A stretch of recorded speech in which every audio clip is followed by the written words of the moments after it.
Hello everyone. So start करते हैं coordination से। जितना तक हम लोगों ने पढ़ा दिया था उसके आगे लास्ट क्लास में हम लोगों ने वैलेंस बॉन्ड थ्योरी इसका क्लियर किया था, अच्छे से हाइब्रिडाइजेशन पढ़ाया था। आज है इसका नेमिंग ऑफ कोऑर्डिनेशन कंपाउंड। देखिएगा इसका जो नेमिंग है बेटा बड़ा ही ट्विस्टेड है, लेकिन एक नेमिंग मस्ट पूछता है, इसलिए इस टॉपिक को अच्छे से कर जाइए। एक ना एक मार्क्स आपको बोर्ड में भी आ जाएगा, कॉम्पिटिटिव एग्जाम्स में आ जाएंगे। चलो यहाँ देखो, कहता है in case of cationic and neutral coordination sphere the name of metal is written as it with its oxidation state in Roman digit in bracket. कहने का मतलब देखो, अगर मेरा स्फीयर ये जो आपका कोऑर्डिनेशन स्फीयर है कैसा है, कटायनिक। कौन से देखो यहाँ पे कितना चार्ज है +3 और यहाँ पे कोई चार्ज नहीं, तो ये कैसा है, न्यूट्रल। तो कैसा होना चाहिए, या तो कटायनिक या न्यूट्रल। फिर से सुनो क्या कहा, कोऑर्डिनेशन स्फीयर अगर कटायनिक हो या न्यूट्रल हो तो क्या करना है, मेटल का नाम जस का तस, मतलब जैसा मेटल है उसका नाम वैसे ही लिख दो। जैसे यहाँ आयरन है सेंट्रल मेटल एटम, तो मेटल आयरन, यहाँ निकेल है निकेल। अब क्या कहता है, ऑक्सीडेशन नंबर को रोमन डिजिट में लिखना है और ब्रैकेट में। जैसे यहाँ पर का ऑक्सीडेशन स्टेट निकालोगे तो यहाँ ये न्यूट्रल है, कोई चार्ज नहीं होगा, यहाँ पे भी +3 होगा, तो यहाँ का 3 रोमन में लिख दिए ब्रैकेट में। यहाँ देखो ये न्यूट्रल लिगेंड है, इस पर भी कोई चार्ज नहीं होता है, तो यहाँ पे चार्ज कितना हो जाएगा, 0। तो निकेल का ऑक्सीडेशन स्टेट ब्रैकेट में लिखना है, उसको छोड़ना नहीं है, उसको ब्रैकेट में वहाँ पे आपको 0 मेंशन करना है। क्लियर है। अब आगे बढ़िए। अब कहता है in case of anionic coordination sphere, यहाँ कौन था, कटायनिक या न्यूट्रल। अब कौन आया, अनायनिक कोऑर्डिनेशन स्फीयर। मेटल के लास्ट में, मेटल के नाम के लास्ट में क्या लगेगा, 8। क्या लगेगा, 8। तो यहाँ पे देखो फिर वैसे ही ऑक्सीडेशन स्टेट को रोमन डिजिट में लिखना है। जैसे यही आयरन है तो आयरन का स्पेशल नाम आ गया फेरेट, आयरनेट नहीं फेरेट। तो जो जो स्पेशल नाम है वो भी अभी हम आपको मेंशन करेंगे, और जो आपको जिस तरह से लिखना है, लिखना क्या था, फिर से बोलो, 8 लगाना था, सफिक्स में 8 लगा, कहीं कोई आपको कोई कन्फ्यूज़न नहीं रहना चाहिए। कुछ एक स्पेशल नाम है, जैसे सिल्वर का आएगा आर्जेंटेट, गोल्ड का आएगा आपका ऑरेट। तो ये सब नाम आपको दिमाग में रखने हैं। चलिए देखते हैं कौन कौन सा स्पेशल नाम। तो ये शायद दोनों क्लियर हो गया होगा। कटायनिक न्यूट्रल है तो बेटा मेटल का नाम जस का तस और ब्रैकेट में कौन, ऑक्सीडेशन स्टेट।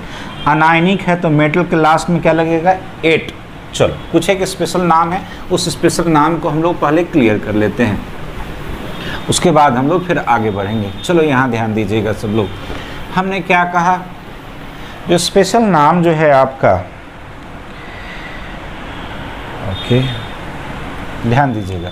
जैसे हमने कहा आपको, अगर मान लो सेंट्रल मेटल एटम, ये जो है ये मेटल नहीं है एक्चुअल में, कौन है, सेंट्रल मेटल एटम है।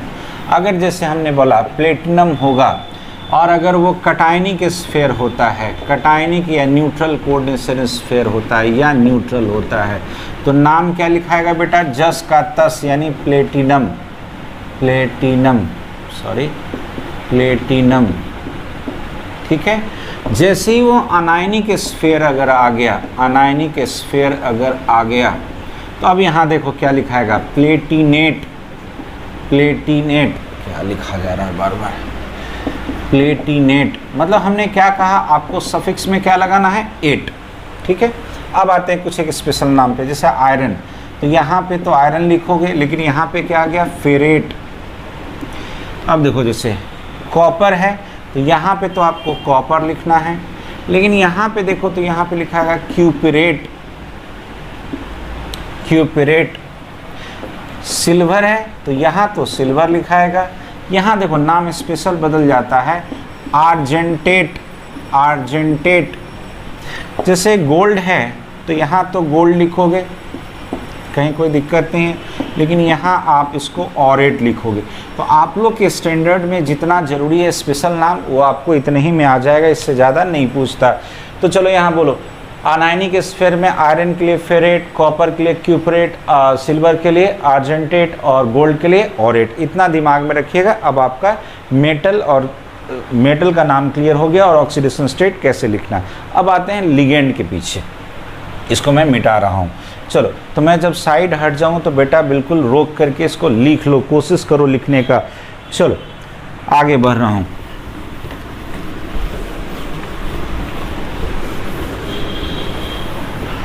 ध्यान दीजिएगा। अब आएंगे हम लोग नेम ऑफ लिगेंड पे। अब आते हैं हम लोग तीसरा रूल पे। ये है आपका नेम ऑफ लिगेंड। तो लिगेंड का नाम कैसे होता है, तो पहला हम लिखते हैं ए में इसके अनायनिक लिगेंड। अनायनिक लिगेंड देखो इसमें कहता क्या है कि जो सफिक्स होगा, सफिक्स IDE या E जो पहले से उसमें है इज रिप्लेस्ड बाय O, इसको O से रिप्लेस करना है। क्या कहे बेटा, जब तक एग्जाम्पल नहीं देखोगे रूल नहीं समझ में आता है। यहाँ देखो, जैसे मान लो हमने OH माइनस लिया, इसका नाम है हाइड्रोक्साइड। क्या नाम है बेटा, हाइड्रोक्साइड। यहाँ देखो क्या लिखाएगा, हाइड्रोक्सो। देखो कैसे हुआ, यहाँ सब लोग ध्यान दीजिएगा। IDE को रिप्लेस किससे किए, O से, तो दिस इज कॉल्ड हाइड्रोक्साइड से क्या हो गया, हाइड्रोक्सो। ये छोटा छोटा चीज़ है, इसको क्लियर कीजिए। हाइड्रोक्साइड IDE हट के क्या लग गया, हाइड्रोक्सो। नेक्स्ट आइए, नेक्स्ट है मेरा जैसे CN माइनस, इसको हमने कहा साइनाइड। फिर से देखो यहाँ पे IDE लगा तो क्या लिखाएगा, साइनो। मतलब यहाँ से IDE हटा और क्या लग गया, O। क्लियर है। अब आते हैं जहाँ पे केवल E लिखना है, जैसे CO3 पर 2 माइनस, सबको पता है ये होता है कार्बोनेट। तो यहाँ IDE नहीं है, E है, तो E को रिप्लेस करो, क्या हो जाएगा, कार्बोनेटो। कार्बोनेटो, कार्बोनेट से कार्बोनेटो, केवल E हटा। ऐसे ही देख लो C2O4 पर 2 माइनस है, तो ये मेरा क्या है, ऑक्सालेट। फिर वही आया, E केवल आया, IDE नहीं, E है, E को हटा के O लगाओ, ऑक्सालेटो। क्लियर है। ऐसे ही मान लो NO3 पर 1 माइनस है, सबको पता है ये क्या है मेरा, नाइट्रेट। क्या है, नाइट्रेट। तो ये लिखाएगा आपका नाइट्रेट है। तो गौर से देखो, फिर ATE आया तो E हटाओ तो नाइट्रेटो होगा, नाइट्रेटो। इतना सबको क्लियर है। यहाँ पे एक चीज़ और बता दूँ, NO2 पर 1 माइनस है, तो ये क्या लिखाता है, नाइट्राइट। क्या लिखाता है, नाइट, ये एक्चुअल में होता है नाइट्राइट। फिर E हटाओगे क्या लिखाएगा, नाइट्राइटो। अब यहाँ पे देखो E हटा करके O लगा दिया। यहाँ पे दो तरह से होगा, अगर N से बॉन्ड लगा हुआ रहेगा तो नाइट्राइटो N, और अगर O से अगर यहाँ पे लोन पेयर को डोनेट करेगा तो नाइट्राइटो O। कहने का मतलब यहाँ पे देखो, नाइट्रोजन जब लिगेंड में लोन पेयर डोनर होगा तो नाइट्राइटो N, ऑक्सीजन जब अगर लोन पेयर डोनर होगा तो इस तरह से स्ट्रक्चर अगर लिखा रहेगा, ऑक्सीजन डोनर है तो नाइट्राइटो O। चलो यहाँ पे हमने क्या किया, फिर से बोलो, IDE या E को हटा के क्या लगाना था, O। तो हाइड्रोक्साइड में हाइड्रोक्सो, साइनाइड में साइनो, यहाँ पे IDE हटा। अब इन सब में देखो केवल क्या हट रहा है, O। ये आपका याद होना चाहिए, हमने पीछे आपको पढ़ा रखा है, ये एम्बीडेंटेट लिगेंड था, याद है, दो मुँहा सांप, एक बार में किसी एक ही तरफ से काटेगा, लेकिन कैपेसिटी है उसको दोनों तरफ से डोनेट करने का। तो अगर N से डोनेट किया तो नाइट्राइटो N, और O से अगर डोनेट किया तो नाइट्राइटो O। शायद ये क्लियर हो गया होगा। क्लियर है। चलो इसमें एक आध दो जो एक्सेप्शन केस है, जहाँ IDE होने के बावजूद भी IDE नहीं हटता है, केवल वहाँ पे E हटता है, तो वो भी हम आपको बता देते हैं। चलिए, जो जो यहाँ पे एक्सेप्शन है तो उसको हम लोग यहीं पे नोट में ले लेते हैं। जैसे मान लो Cl माइनस Br माइनस, सबको पता है ये क्या है, क्लोराइड। ये कौन है, ब्रोमाइड। अब आप ही बताओ, यहाँ भी IDE है, यहाँ भी IDE है, लेकिन यहाँ पे केवल E हटता है, यहाँ लिखाता है क्लोरो। यहाँ पे केवल E हटता है, यहाँ लिखाता है क्लोराइडो, और यहाँ पे आपका लिखाता है ब्रोमाइडो। मतलब समझो ना, यहाँ पे IDE नहीं हटा, केवल कौन हटा, E केवल हटा, केवल E हटा, जबकि IDE था, लेकिन IDE ने हट के केवल क्या लगा, E। तो ये केवल कहाँ पे हटता है, ये ऐसा होता है केवल हैलोजन के केस में। एक और है, जैसे मान लो NH2 minus, this is called amide. अगर न्यूट्रल होता अमाइड, यहाँ पे E हटेगा, गौर से देखो IDE है लेकिन फिर E हटेगा, ये लिखाएगा आपका अमाइडो।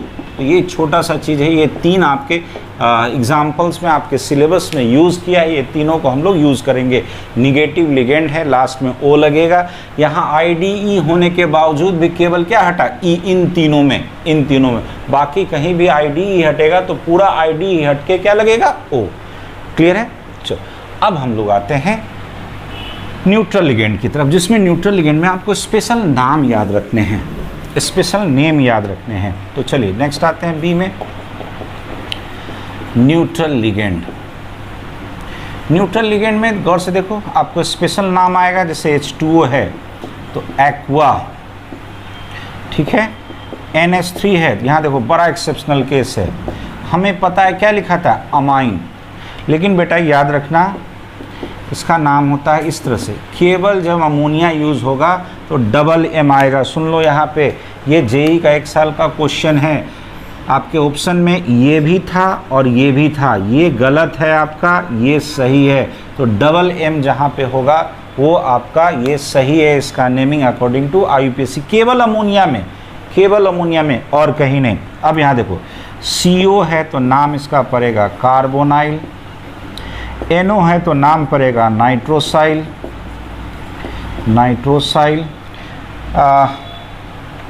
ऐसे ही अगर मान लो इथिलीन डायमीन, इधर मैं लिख देता हूँ, इसे मान लो CH2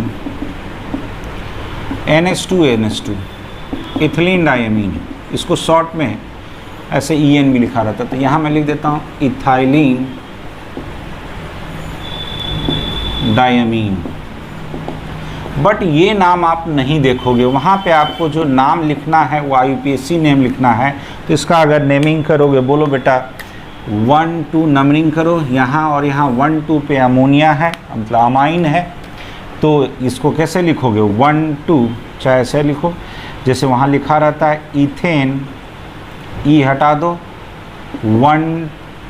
1,2 डाई अमीन। यहाँ पे देखो, यहाँ पे जो अमीन है इसमें सिंगल M है, यहाँ डबल M नहीं आएगा, ये नाम आपको यूज़ करना है, वहाँ ये नाम यूज़ नहीं करना है, ठीक है। तो और भी जैसे न्यूट्रल लिगेंड है, जैसे मान लो इस तरह से, मान लो आप लोग को पता होना चाहिए क्या है, पायरिडीन,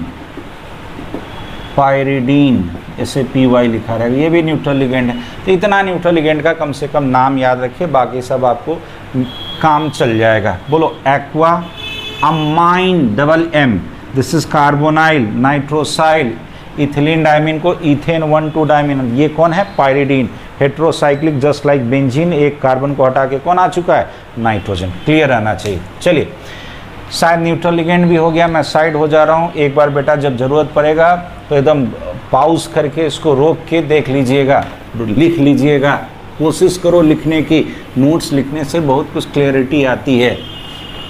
चलिए नेक्स्ट आते हैं हम लोग अब पॉजिटिव लिगेंड की तरफ। C नंबर, पॉजिटिव लिगेंड की तरफ देखो, यहाँ पे आपको करना क्या है, सफिक्स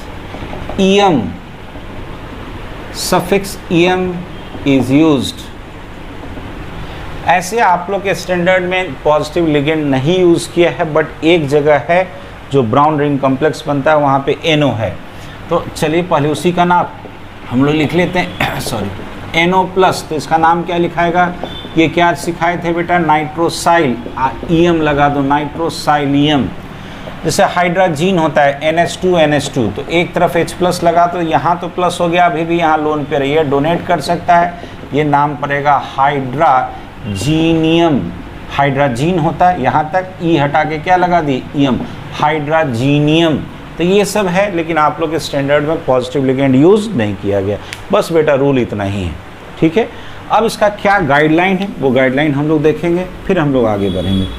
अब एक काम करते हैं, एक जगह होता क्या है कि मतलब लिगेंड को कॉम्प्लेक्स नहीं कर सकते, लेकिन लिगेंड में जब न्यूमेरल वैल्यू यूज़ हो, मतलब नंबर यूज़ हो, तब वहाँ पे आप जैसे 2 बार लिगेंड आएगा तो आप वहाँ पे डाई यूज़ नहीं कर सकते, 3 बार आएगा तो ट्राई यूज़ नहीं कर सकते। क्या कहा हमने, सुनना, ये नोट में हम लोग ले लेते हैं। जैसे यहाँ पे नंबर ऑफ लिगेंड, ठीक है, और अगर वो सिंपल लिगेंड होगा तो क्या यूज़ होगा, और यहाँ पे कहता है लिगेंड, कॉम्प्लेक्स नाम नहीं देना, ligand having numeral value, numeral चाहे न्यूमेरिकल वैल्यू लिख लो, न्यूमेरल वैल्यू लिख देते हैं। मतलब जैसे यहाँ पे देख लो, इसका मैंने एग्जाम्पल एक बता देते हैं, एक एग्जाम्पल ले लो। जैसे CH2 अभी अभी देखे थे NH2, ये क्या है मेरा इथिलीन डायमीन। इसको हमने कहा था यूपीएससी में कैसे लिखते हैं, इथेन 1,2 डायमीन, इथेन लिख देता हूँ 1,2 डायमीन। तो गौर से देखो तो इसमें क्या है, ये वाला नंबर यूज हुआ है, ये वाला नंबर। अगर ये 2 बार आ गया, यहाँ देखना, अगर सिंपल लिगेंड 2 बार आता था तो क्या यूज करते थे, जैसे डाई। लेकिन अगर ये 2 बार आ गया तो यहाँ यूज होगा बिस, ये थोड़ा सा याद रखिएगा, दिस इज डाई, वहाँ बिस। 3 बार आ गया तो ट्राई, यहाँ यूज होगा ट्रिस। 4 बार आ गया तो यहाँ यूज होगा टेट्रा सिंपल के लिए, और यहाँ यूज होगा टेट्राकिस। अगर मान लो 5 बार आ गया तो ये हो गया पेंटा, और ये होगा आपका पेंटाकिस।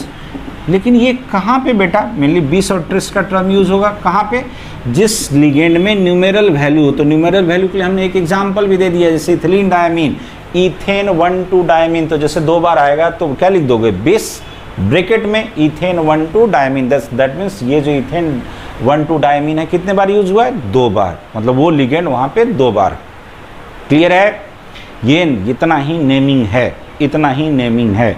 चलो अब इसका गाइडलाइन कहता है कि इसको हम नामकरण कैसे करेंगे। तो पहले मैं 1-2 बता देता हूँ, उसके बाद हम लोग पूरा का पूरा क्वेश्चन लेंगे, पूरा का पूरा क्वेश्चन लेंगे, पूरा का पूरा बेटा क्वेश्चन लेंगे। चलो अब हम लोग इसका पहले गाइडलाइन आपको बता देते हैं। तो गाइडलाइन कहता है कि सबसे पहले कटायनिक पार्ट को लिखना है और सबसे लास्ट में अनायनिक पार्ट लिखना है। कहता है guideline for naming of complex compound, complex compound. तो हम कैसे लिखेंगे कॉम्प्लेक्स कंपाउंड का, देखो यहाँ पे सबसे पहले कहता है कटायनिक पार्ट एट फर्स्ट, सबसे पहले। उसके बाद कहता है अनायनिक पार्ट एट लास्ट। ठीक है, चलो कटायनिक पार्ट पहले, अनायनिक पार्ट पहले, उसके अनायनिक पार्ट सबसे लास्ट। लेकिन कोऑर्डिनेशन में आएंगे तब क्या करेंगे, तो यहाँ देखो कहता है क्या करोगे, in complex compound, in complex compound. तो कॉम्प्लेक्स कंपाउंड 2 तरह का हो सकता है, या तो कटायनिक कॉम्प्लेक्स हो या तो अनायनिक कॉम्प्लेक्स हो। तो हमें पता है, यहाँ देख लो, ये 2 तरह का कॉम्प्लेक्स हो सकता है। तो सिंपली है कटायन पहले अनायन बाद में। अगर कटायनिक कॉम्प्लेक्स है, कटायनिक कॉम्प्लेक्स है और एक मेरा अनायनिक कॉम्प्लेक्स है, तो नाम हम कैसे लिखेंगे। यहाँ देखो हमने क्या कहा, कटायन पहले। यहाँ देखो, यहाँ कटायन कौन है, कॉम्प्लेक्स खुद है। तो सबसे पहले क्या काम करोगे, उसका कोऑर्डिनेशन नंबर। कोऑर्डिनेशन नंबर किसका होगा बेटा, लिगेंड का। तो लिगेंड का नाम, उसके बाद सेंट्रल मेटल एटम हो गया, पहले कोऑर्डिनेशन नंबर, तब लिगेंड, तब सेंट्रल मेटल एटम, यानी कि ये हो गया कौन मेरा कॉम्प्लेक्स। और उसके बाद कौन आएगा, अनायन। क्यों, फिर से देखना यहाँ, क्योंकि कटायनिक कॉम्प्लेक्स है तो कोई काउंटर बैलेंस करने के लिए अलाइन होगा। तो पहले कॉम्प्लेक्स लिखना था, कॉम्प्लेक्स में गौर से देखो, पहले कोऑर्डिनेशन नंबर, तब लिगेंड, तब सेंट्रल मेटल एटम, और बाद में कौन, अनायन। अगर मेरा अनायनिक कंपाउंड है, अगर अनायनिक कॉम्प्लेक्स है, कंपाउंड नहीं करो, अगर कॉम्प्लेक्स मेरा अनायनिक है तो सबसे पहले कौन होगा, कटायन बाहर होगा। कटायन के बाद अब उस स्फेयर में आ जाओ, फिर वही चीज़ यहाँ से स्टार्ट करो, पहले कोऑर्डिनेशन नंबर, तब लिगेंड, और तब क्या आएगा, सेंट्रल मेटल एटम। तो इस तरह से आपको रूल देखना है बेटा। हमने क्या कहा, कटायनिक कॉम्प्लेक्स में सबसे पहले कोऑर्डिनेशन नंबर, तब लिगेंड, तब सेंट्रल एटम मेटल एटम, तब मेरा अनायन। अनायनिक कॉम्प्लेक्स में पहले कटायन, चूंकि ये कॉम्प्लेक्स अनायनिक था तो पूरा कॉम्प्लेक्स कहाँ चला गया बाद में, यहाँ पे कॉम्प्लेक्स पहले था तो कॉम्प्लेक्स कहाँ गया पहले। कॉम्प्लेक्स में क्या लिखना है तो एकदम ये सीक्वेंस सब में एकदम एप्लीकेबल है, पहले कोऑर्डिनेशन नंबर, तब लिगेंड और तब सेंट्रल मेटल एटम। क्लियर है? चलिए अब हम लोग आपको एग्जाम्पल से चलेंगे और कोशिश करेंगे कि वही एग्जाम्पल लें जो आपके एनसीईआरटी में है, कि तो वही एग्जाम्पल का कमी नहीं है, कोई कमी नहीं। ठीक है, चलिए अब हम लोग लेते हैं, कोशिश करते हैं मैक्सिमम क्वेश्चन को कवर करने का। तो आते हैं एग्जाम्पल्स पे। टाइप 1 एंड टाइप 2 कहोगे कौन कौन सा होगा, तो कटायनिक या अनायनिक कॉम्प्लेक्स। तो पहले हम लोग बेटा अच्छे से सीखेंगे कौन कटायनिक है कौन अनायनिक है और कैसे हमें लिखना है। तो चलना यहाँ अब हम लोग देखेंगे। ओके चलो हम लेते हैं सीधा डायरेक्ट चलते हैं अपने जो एनसीईआरटी का एक्सरसाइज है उसमें से लेते हैं। जैसे पहला एक एग्जांपल है, क्वेश्चन नंबर 7 है आपके एनसीईआरटी में। पहले हम कटायनिक कॉम्प्लेक्स लेते हैं, देखो कैसे, CONH3 का होल 6 और बाहर में लिखा हुआ है Cl3। क्वेश्चन नंबर 7 है आपके एक्सरसाइज का, इसका ए पार्ट है, मतलब हमको लगता है 5, 4, 9 क्वेश्चन है इसमें टोटल। तो हम लोग कोशिश करेंगे इसमें से 5-7 कवर करने की, 5 कम से कम एग्जाम्पल देखेंगे, आपको क्लियर हो जाएगा। आप ही बोलो देख के कैसा लग रहा है। क्या देखो, Cl माइनस टूटेगा तो इस पर कैसा चार्ज आएगा, प्लस, यानी ये हो गया मेरा कटायनिक कॉम्प्लेक्स, ये हो गया मेरा कटायनिक कॉम्प्लेक्स। इतना क्लियर है? अब बोलो कटायनिक कॉम्प्लेक्स में सबसे पहले बोलो जो हमने सिखाया था क्या लिखना था, कोऑर्डिनेशन नंबर, कोऑर्डिनेशन नंबर के बाद लिगेंड, लिगेंड के बाद सेंट्रल मेटल एटम और उसके बाद आपको अनायन। ये सीक्वेंस दिमाग में रहेगा। चलो बोलो कोऑर्डिनेशन नंबर कितना है, 6 के लिए क्या लिखा है, हेक्सा। ये कौन है, अमोनिया। न्यूट्रल में हमने क्या सिखाया था, अमाइन, डबल एम, छोटा छोटा गलती नहीं करोगे बेटा, डबल एम। फिर से आते हैं, डबल एम, अमाइन हो गया। अब आ जाओ, ये कौन है मेरा, कोबाल्ट। ये कटायनिक कॉम्प्लेक्स है तो नाम जस का तस, ये छोटा छोटा चीज़ याद रखोगे, नाम जस का तस, कोबाल्ट। अब इसका ऑक्सीडेशन स्टेट निकालो, यहाँ चेक करो, यहाँ 3 माइनस, यहाँ कोई चार्ज नहीं थी, यानी कि इस पर कैसा होगा, +3, यानी यहाँ ब्रैकेट में क्या लिखाएगा, 3।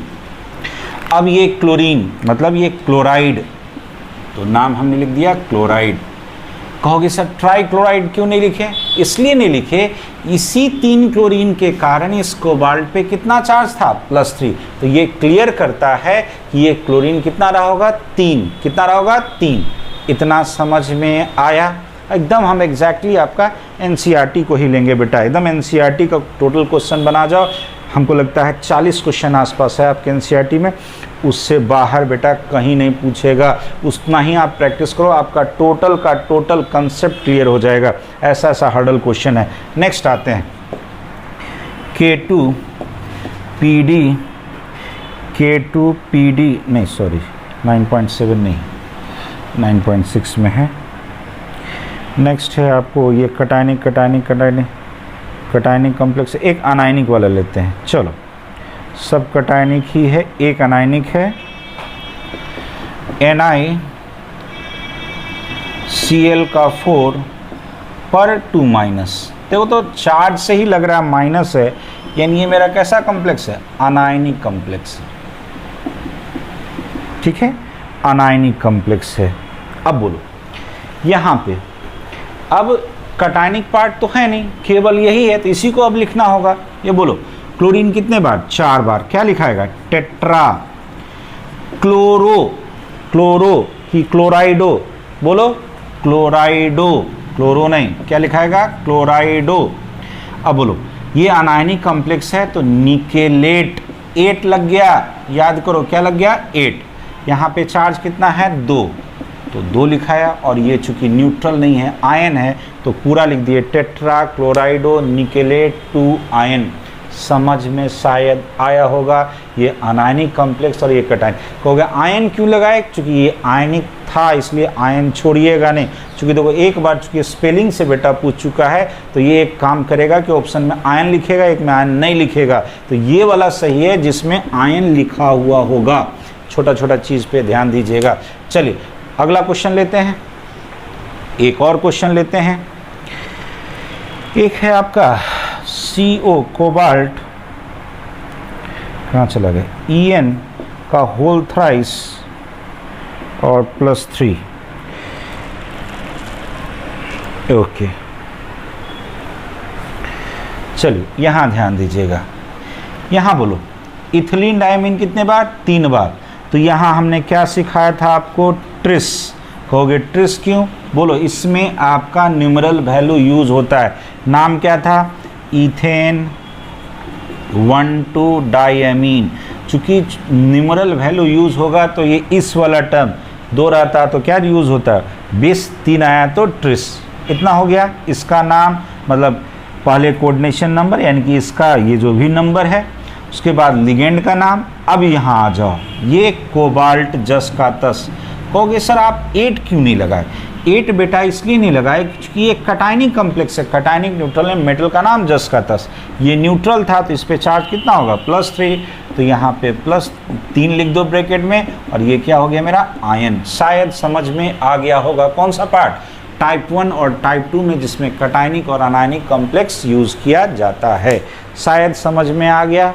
चलिए बेटा ये हमने आपका 9 में से 3 ले लिया है, एक न्यूट्रल भी ले लेते हैं, एक न्यूट्रल भी ले लेते हैं। चलो एक न्यूट्रल भी ले लेते हैं, इससे वही निकेल कार्बोनाइल वाला। इसमें न्यूट्रल लिगेंड भी होता है टाइप 1 टाइप 2 में, न्यूट्रल लिगेंड ले लेते हैं। जैसे निकेल कार्बोनाइल NiCO का होल 4। बोलो बेटा इस पर कहीं कोई चार्ज नहीं है तो कटायन की तरह बिहेव करेगा, कटायनिक कॉम्प्लेक्स की तरह। बोलो इसका टेट्रा, ये न्यूट्रल लिगेंड है कार्बोनाइल, इसका नाम जस्कातस, मेटल का नाम निकेल, कोई चार्ज नहीं है, ब्रैकेट में क्या होगा 0। इतना समझ में आया, टेट्रा कार्बोनाइल निकेल 0। शायद ये क्लियर हो गया होगा टाइप 1 और टाइप 2। 9.7 में 9 क्वेश्चन था बेटा, हमने आपको 4 बता दिया, बाकी सब बना लीजिएगा, सब का सब बन जाएगा। ठीक है, कुछ एक NCERT में ऐसा क्वेश्चन है जिसमें हमने क्या कहा कि आपको नाम दे रखा है और उसके बाद आपको कंपाउंड लिखना है, तो वो भी हम क्वेश्चंस लेते हैं। यही टाइप 1 टाइप 2 में भी है जो आपके एक्सरसाइज में दे रखा है, और एक बहुत ही नहीं बेटा बहुत ही अच्छा क्वेश्चन है। उस तरह का 2 क्वेश्चन है, उस दोनों क्वेश्चन को हम लोग बना लेंगे, क्योंकि देखो जो NCERT है बेटा प्रोबेबिलिटी कहीं अगर पूछने की होती है तो सबसे ज़्यादा होती है प्रोबेबिलिटी उसी को पूछने का। चलो तो ध्यान देना, यहाँ पे हमने क्या कहा आपको, नाम पहले। एक आपका टेक्स्ट बुक में क्वेश्चन है, टेक्स्ट बुक क्वेश्चन है, क्वेश्चन नंबर 9 है टेक्स्ट बुक में आपके, उसका 9 में हम पहला ही क्वेश्चन लेते हैं। पहला क्वेश्चन कहता है tetra amine di aqua cobalt 3 chloride. चलो देखो इसका नाम दे रखा है, कॉम्प्लेक्स लिखना है, बड़े अच्छे से देखोगे। तो अनायनिक पार्ट बाद में यानी क्लोरीन इसके बाहर है, कोऑर्डिनेशन मेरा ये वाला पार्ट होगा। क्या क्या है, tetra amine die aqua cobalt, यानी सेंट्रल मेटल एटम कौन है, कोबाल्ट, कोबाल्ट लिख दो। टेट्रा अमीन यानी ये अमोनिया कितनी बार, 4 बार, NH3 का होल 4, ये मेरा NH3 का होल 4। डाई एक्वा यानी H2O कितनी बार है बेटा, 2 बार। चलो चेक करो, यहाँ कोई चार्ज नहीं, यहाँ कोई चार्ज नहीं, तो ये सब तो 0 है। इस पे कहता है +3 होगा, तो इसको काउंटर बैलेंस करने के लिए -3 आएगा, तो ये भी कितना होगा, 3। ये समझ में आया कैसे लिखे, फिर से बोलो, फिर से बोलो। कहता है इस पे ऑक्सीडेशन स्टेट कितना है, 3, तो जब हम यहाँ 3 रखें, ये भी न्यूट्रल ये भी न्यूट्रल, तो +3 को बैलेंस करने के लिए -3 यानी क्लोरीन कितना होगा, 3। ये 3 शायद अब समझ में आया होगा कि यहाँ ट्राई क्लोराइड क्यों नहीं लिखते हैं। चलो और भी क्वेश्चन बनाओ, जितना बनाओगे उतना आपको समझ में आएगा। नेक्स्ट आओ, नेक्स्ट एक लेते हैं दूसरा, इसी का दूसरा है potassium, potassium tetra cyano tetracyano nickelate 2 ion है, नहीं आयन नहीं होगा, आयरन पोटासियम। चलो यहाँ देखो, पोटासियम यानी पोटासियम बाहर है, कैटायनिक पार्ट है, टेट्रासाइनो निकेलेट यानी सेंट्रल मेटल कौन, निकेल, टेट्रासाइनो, साइनाइड कितनी बार, 4 बार। बोलो यहाँ देखना, एक साइनाइड पे 1 माइनस तो 4 साइनाइड पे 4 माइनस, निकेल पे कहता है +2 रख दिए। सोचोगे मेरे साथ, यहाँ 4 माइनस, यहाँ 2 प्लस, निकेल पे कहा ऑक्सीडेशन स्टेट कितना, +2, तो यहाँ रख दो। 4 माइनस को बैलेंस करने के लिए 2 आया, तो इस पे 2 करने के लिए कितना होगा, K2 क्यों हुआ, फिर से बोलो, यहाँ 4 माइनस को बैलेंस करने के लिए इस पे तो 2 प्लस आ गया, 2 और चाहिए था, तो हमने कहाँ रख दिया, पोटासियम पे। सबको क्लियर हुआ, सबको ये चीज़ क्लियर हो जाना चाहिए बेटा, बाकी सब बन जाएगा। एक इसमें बहुत ही अच्छा क्वेश्चन है, हम पूरा बोर्ड खाली करेंगे, अच्छा नहीं बेटा, कहते हैं ना एडवांस के जैसा क्वेश्चन सोचने वाला, क्वेश्चन में दम न हो लेकिन एक ट्विस्ट फंसा देता है, मतलब कहीं का कंसेप्ट कहीं पे यूज़ करेगा। यहाँ पे आपको वैलेंसी का कंसेप्ट यूज़ किया, यानी कि फॉर्मेशन ऑफ कंपाउंड का कंसेप्ट यूज़ किया है। चलो नेक्स्ट क्वेश्चन देखिएगा, उसमें लिखा हुआ है आयरन 3